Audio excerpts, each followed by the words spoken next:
নির্বাচনেও এর প্রভাব পড়বে, আমি মনে করি প্রভাবটা হবে ইতিবাচক। যারা জুলাই চেতনার পরিপন্থী চিন্তা করছে তাদের এই চিন্তাটাকে বাংলাদেশের বিশেষ করে তরুণ ভোটাররা ঘৃণা বলে প্রত্যাখ্যান করবে এবং এই জন্য আগামীর এই নির্বাচনেও শরীফ ওসমান হাদির এই শাহাদাত একটা ব্যাপক প্রভাবক হিসেবে কাজ করবে।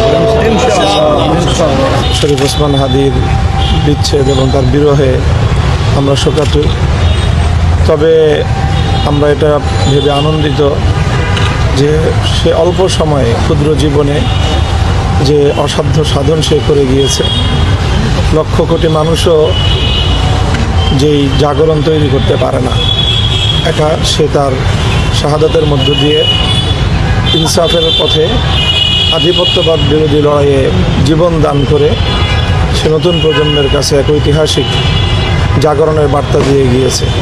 সেই জুলাই বিপ্লব, সেটা নিয়ে নানা ধরনের ষড়যন্ত্রের জাল বিস্তীর্ণ হয়েছিল। এক শরীফ ওসমান হাদির আত্মত্যাগের মাধ্যমে জুলাই বিপ্লব আবার ঘুরে দাঁড়িয়েছে এবং জুলাইয়ের চেতনা বাংলাদেশে প্রতিষ্ঠিত হওয়ার এক শক্তিশালী আবার ভিত তৈরি হয়ে গেল।